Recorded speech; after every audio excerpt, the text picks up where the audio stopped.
Now, moving on, every year, thousands of Filipinos unite to protect our oceans through the International Coastal Cleanup. This 2025, over 16,000 volunteers joined forces with the DENR to collect more than 56,000 kilos of trash from coastlines and waterways, proof that collective action can make a real impact. To tell us more about this year's cleanup and the continuing efforts towards cleaner, more resilient seas, we're joined by Ms. Mariglo Rosaida Laririt, the Assistant Director of the DENR Biodiversity Management Bureau. Magandang umaga po. Thank you so much for joining us. Magandang umaga sa iyo, Paulo, at sa lahat ng iyong mga tagapagpanood at tagapagpakinig. Let's start off first with an overview po of this year's International Coastal Cleanup. We always do this, but then what made this one in particular special, and why is it important that we keep on observing yung International Coastal Cleanup? So salamat una sa lahat sa pagkakataong ibinigay ninyo dito sa amin from the Biodiversity Management Bureau of the DNR. Dahil ito talaga ay isang trabaho na mas marami ang nakakaalam, mas gumagaan siya. No? So ang tanong mo ay, what makes this year different? Well, just a little background. This movement started back in 1986. No? Ito'y naging bahagi ng ating bansa mula noon. Nagkaroon pa ito ng presidential proclamation para lamang maitalaga ito tuwing ikatatlong Sabado ng bawat Setyembre ng taon. So, itong mobilization na ito, yes, you are correct. This is something that we may say is spearheaded by the DNR from government, being the agency that's in charge of, protecting the environment, including waste management. But sa tinagal-tagal ng movement na itong International Coastal Cleanup, I think it is accurate to say that all over the country, napakarami ng mga ahensya, hindi lamang ng gobyerno, but also private sector, individuals, groups that have actually spearheaded in their own local sites. But for DNR, ang naitala po natin ay 289 sites this year sa ating 16 na regions nationwide. So ito ay isang collective effort.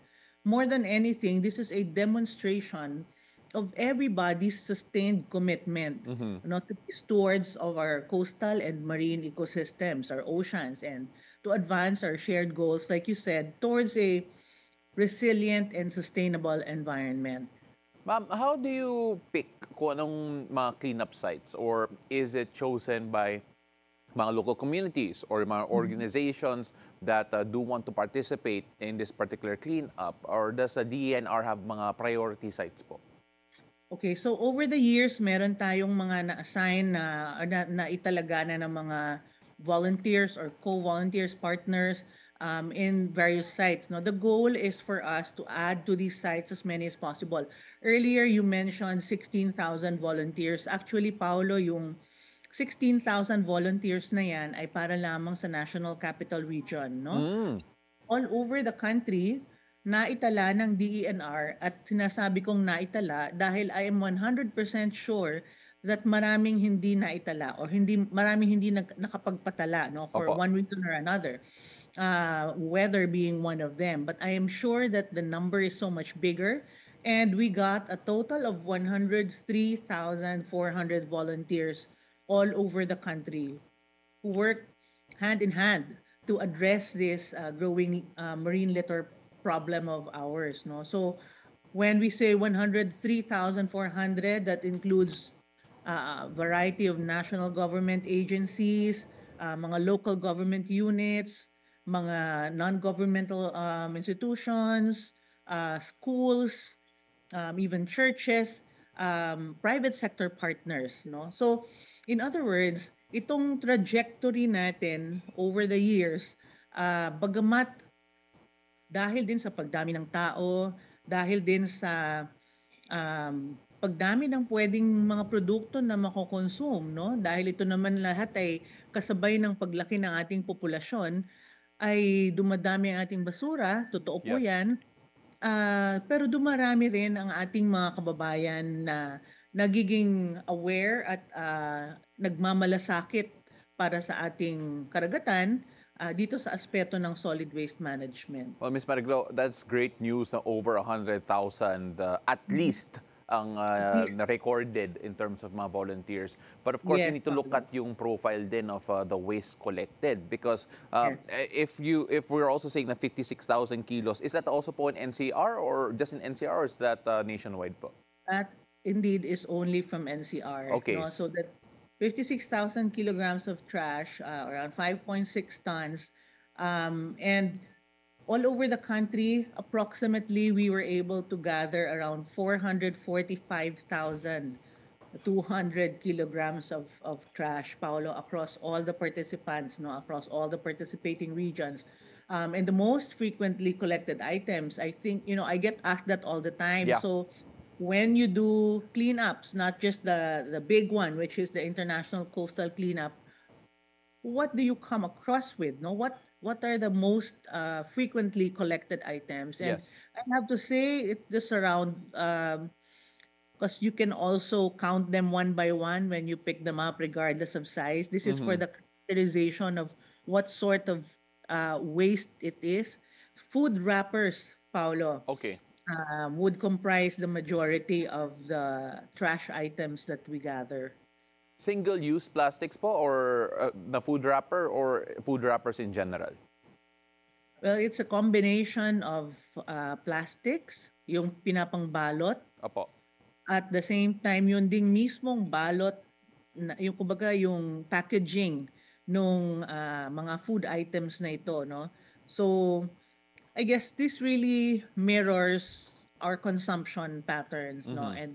And that indeed, so much has been uh, mentioning this, so much has been talked about when it comes to the way we Filipinos are so inclined, obviously, to look for items that are convenient because of the lifestyle, fast-paced. Everyone is moving. Everyone is working so hard.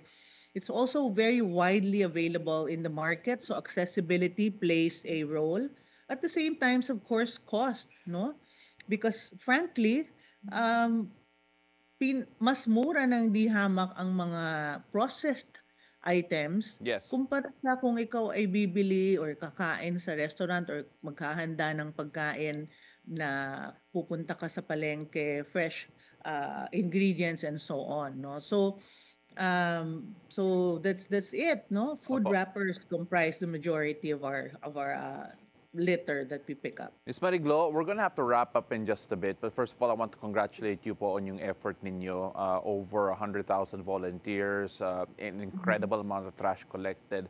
And the problem, I'm sure, is not gonna go away anytime soon. Before we let you go, can you give us a short message of how we can encourage yung public po natin to be able to fight for a cleaner seas, healthier planet, and of course, sana dumami volunteers at kumonte ang basura moving forward. What message would you like to leave?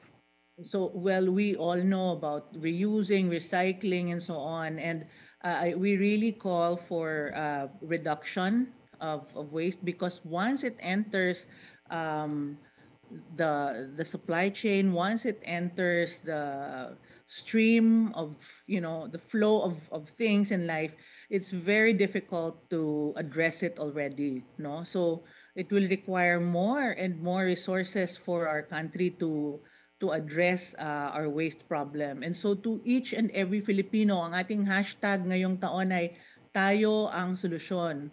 Alam natin, bahagi tayo ng problema, pero bahagi rin tayo ng solusyon na ito. So, isabuhay po natin nawa ang itong hashtag na ito or tagline na ito sa bawat araw. Kung tayo ang solusyon, pinag-iisipan po natin ng mabuti bago tayo bumili. Kailangan ba natin ito at saan mapupunta itong basura na kasama nitong ating bagay na binibili.